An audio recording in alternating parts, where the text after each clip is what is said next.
The following audio-supported podcast is intended for informational and educational purposes only and is not intended as medical advice. Please speak to a healthcare professional before making any treatment decisions. The guests on today's show were paid to participate in this podcast.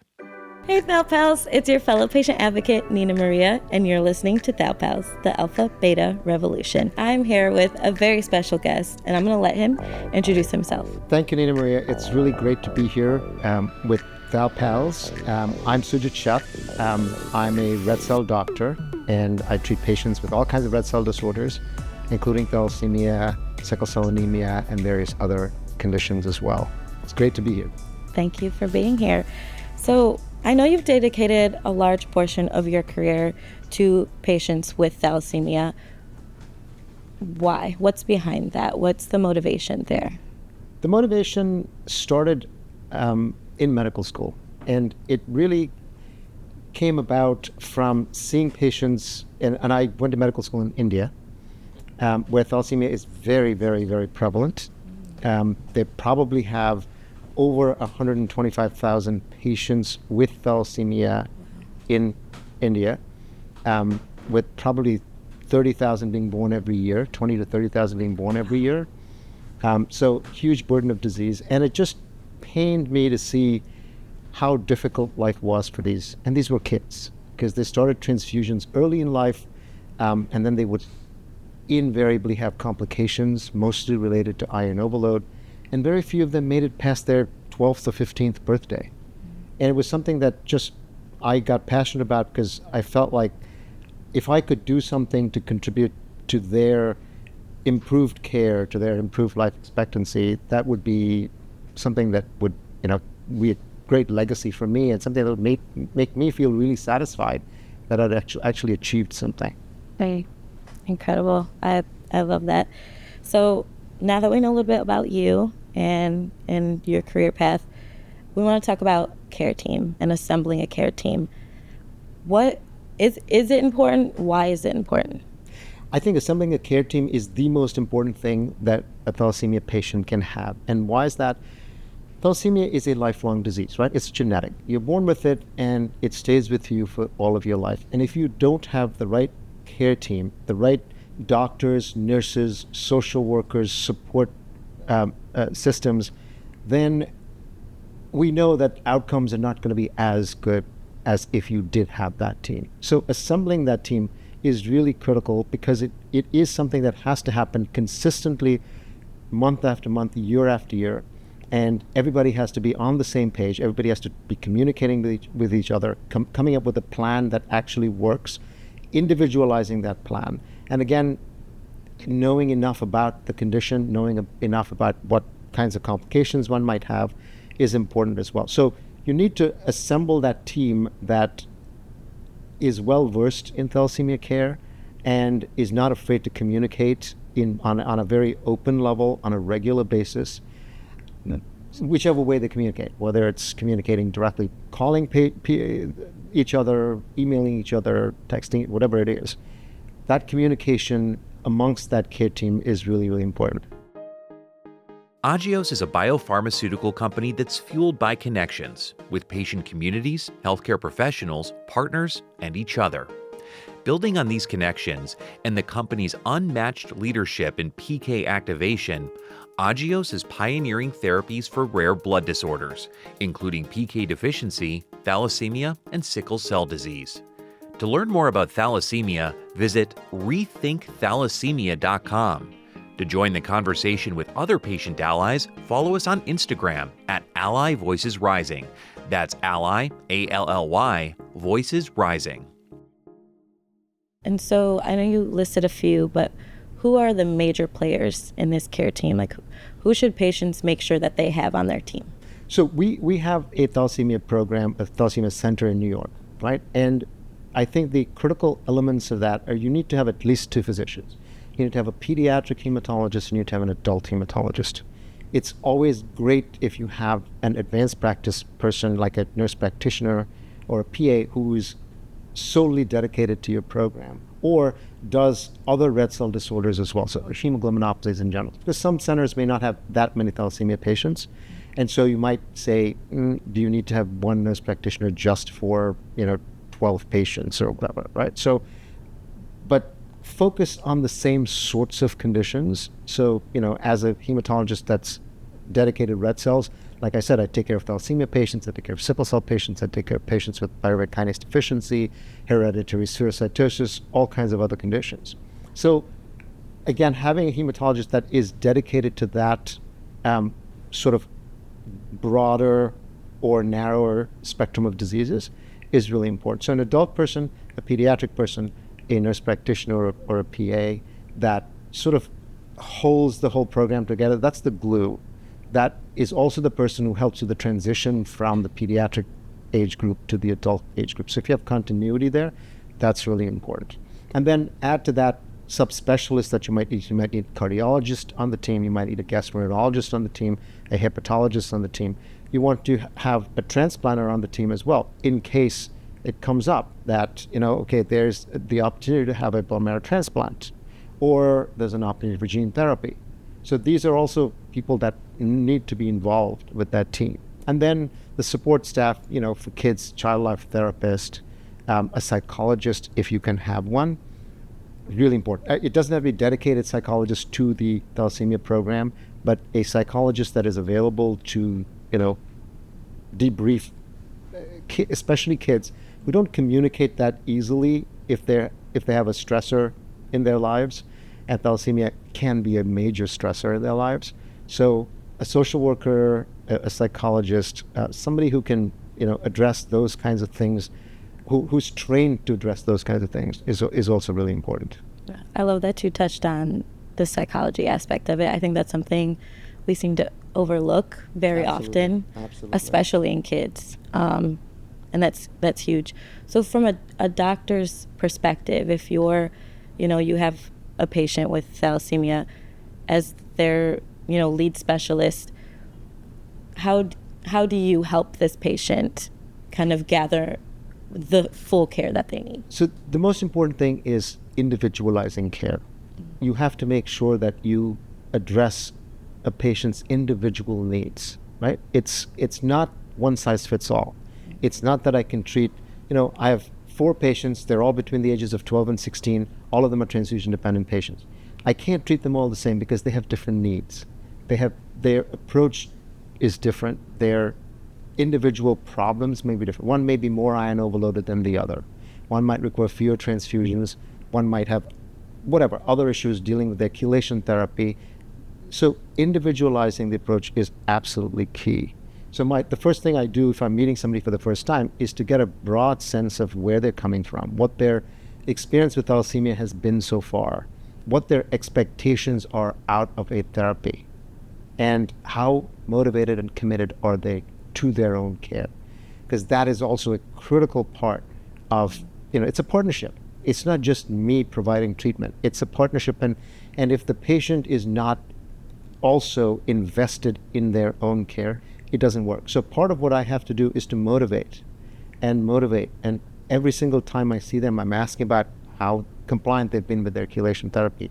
Why have they missed doses if they've missed them? When is your next MRI due? Why haven't you scheduled it yet if they haven't done it? Or the flip side of it is, here's your MRI result. Your liver iron is in a great place. Great job. Keep it up. You're doing fantastic. This is what's going to keep you alive and in good shape. So keep doing what you're doing. So it's both of those things. Sometimes I have to be like a parent and scold them. And other times I'm like a parent and so happy for them because they've, achieved so much and done so much that, when they graduate high school and graduate college, get married and have kids and stuff like that, that's why I said the care team is important, because it's a long-term commitment that you have to make. So, on both sides. Absolutely. And I'm glad you mentioned that it is a relationship between the patient and the doctor. It's not one-sided on either side. Not at all. The doctor needs to hear out the patient and listen, but the patient needs to also listen to the doctor, because it's not going to work. And that kind of brings me to what role does the patient play in this team? Because they are part of the team. It's an equal partnership. Okay, I can advise a patient, you should do this and you should do this and you should do this. But then it is up to them to do those things. But I will explain to you why it's important. I will explain to you how critical it is that you get this MRI. Right? So I had a patient who hadn't had an MRI for 6 years. And he said, what's the point? My last one was fine.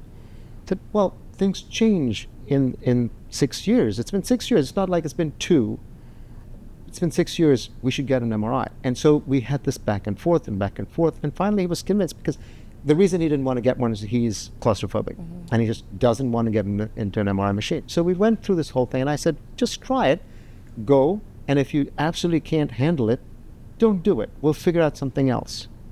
He got convinced after a lot of back and forth. He went, he did it. His results were fantastic. He came back and said, hey, that wasn't so bad. I said, okay, so you'll do it next year? I said, oh, let's think about it. So, there's also this back and forth. You have to engage, you have to, relate to a patient, why they don't want to do something, why they do want to do something, and then individualize your approach to that. So it is a partnership.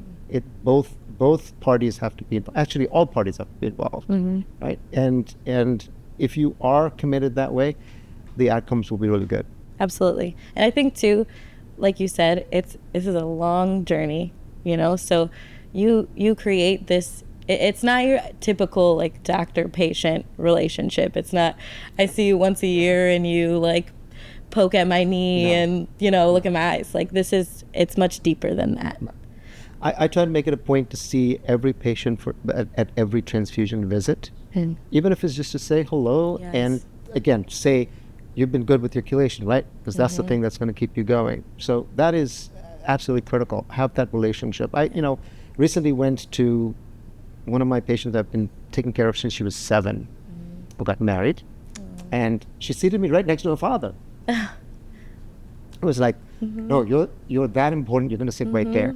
So it really, that's the kind of relationship you should have with your patients. That's beautiful. And I think it makes all the difference too in your care when you see your doctor care so much about you, and follow you through this journey. Like as a patient, that's something that I've always really appreciated in the doctors that I've had that take the time to just sit down and have a conversation for 5 minutes, and ask about other aspects of your life, not just this test and this medicine. You got to ask those things too, but it really does make all of the difference. Absolutely. Yeah. So you also mentioned that your facility where you work, they, you have different, they have a setup of kind of helping the patients have this team, but there are a lot of patients that don't have access, that do not live close to, hematology clinics and specialists. What's your advice to them on, they have a lot of heavy lifting to do when it comes to care? That is absolutely true. They do have a lot of heavy lifting. And for a while in between, the one good thing that came out of COVID was that patients could do virtual consultations. And so I did a lot of virtual consultations with patients who lived in other states, that I could go over their care and say, this is what I would do differently here, this is what I would tweak, this is what I would add or subtract to your regimen. Unfortunately, now many of the insurance companies are not allowing those things to happen across state lines. So it's become a little bit more challenging. But if you can, go visit the closest center of excellence that you have. Go visit at least once a year, just once a year, and get an overall sense of how you're doing, what can be tweaked, and what, and try and establish a communication between the center of excellence and your local facility.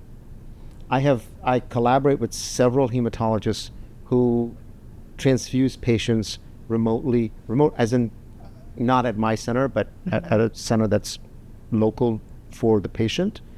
And we, every 3 or 6 months, we'll email back and forth and say, okay, this is what happened. This was the MRI result. What do you suggest I do, and stuff like that.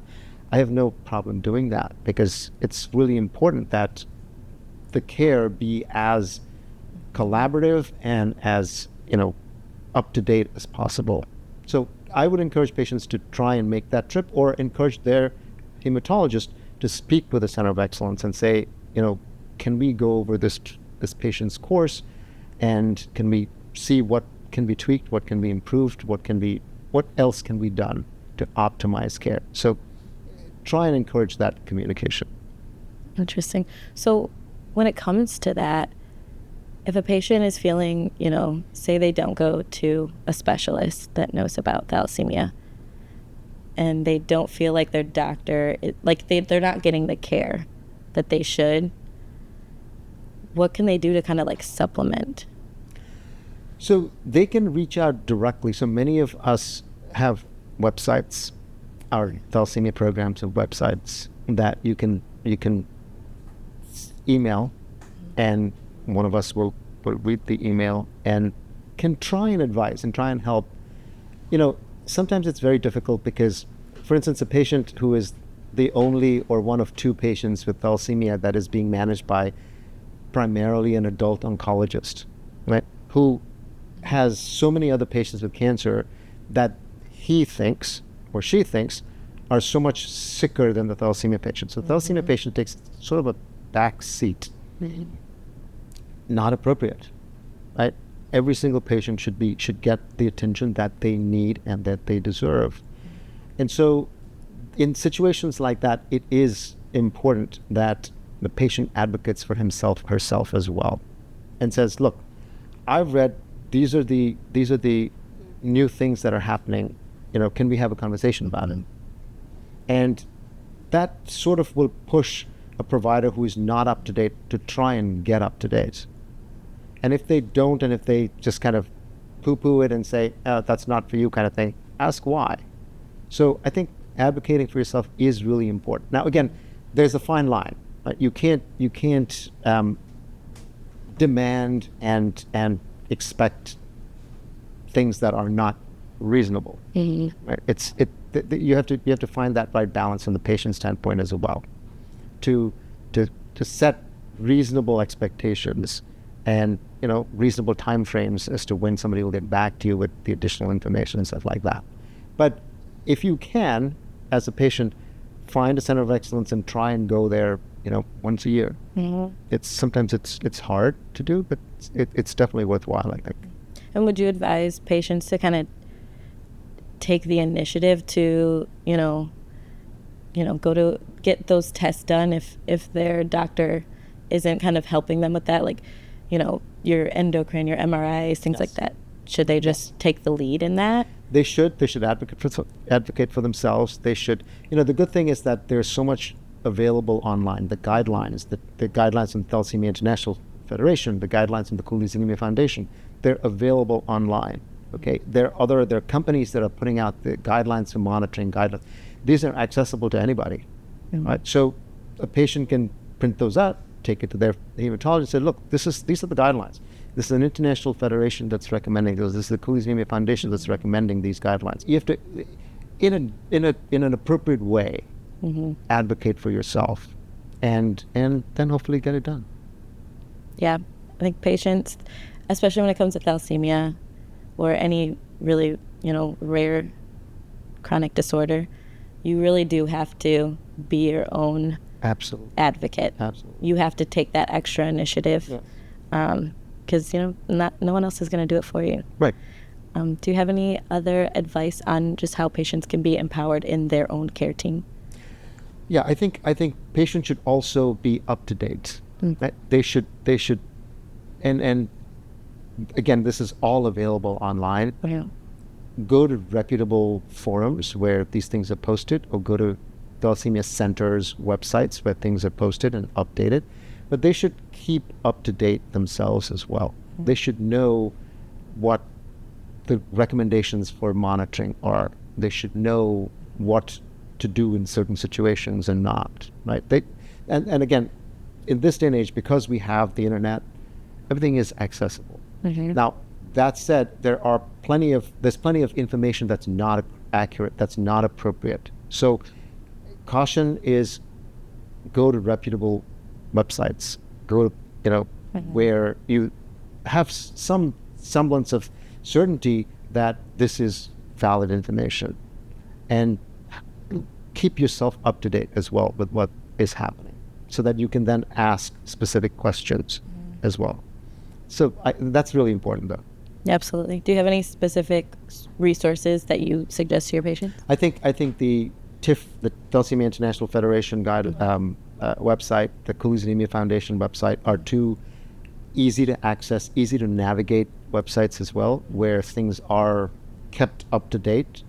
Some of the patient forums and stuff like that, you have to be a little careful with, because they're not always monitored as in real time, and so there are some things that may not necessarily be that appropriate. But on the website itself, the things that are there, I think are very reasonable and up to date. So those two I would strongly recommend. And then many companies do have their own, like Agios is putting up their guidelines for monitoring patients transfusion dependent and non-transfusion dependent thalassemia.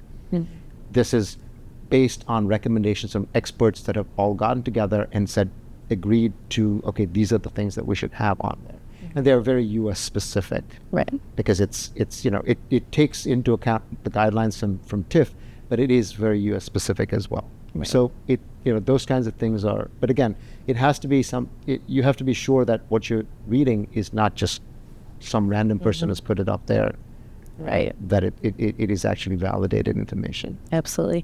When it comes to transfusion versus non-transfusion dependent patients, does care look different? Does the care team look different? The care team does not look different. Okay. The care is different because you are seeing the transfusion dependent patients so much more frequently, and you're paying attention to the sort of details so much more because you're seeing them so frequently. But I strongly recommend that the non-transfusion dependent patients also get seen at least every 6 months. Okay. And get just an overview of, this is where I am, my hemoglobin levels are remaining pretty stable, my iron levels are remaining pretty stable, I'm not having these complications. The other thing with it is also to be aware of novel therapies that are coming down the pike, right? So if you don't go see your hematologist for 2 years because, hey, I'm fine, I'm doing okay, why do I need to go see this person again? You miss out, because something new may have come up, something new may have been discovered, something new may have been written about, there may be a new drug that was approved. So it is really important to have that continuity and go see your hematologist and say, what's new? And, is there anything you can do about my hemoglobin level? Is there anything you can do about my iron level? Things like that. It's important that, it's difficult for the provider to keep reminding patients to make appointments, because if you have 200 patients, it's not easy to keep track.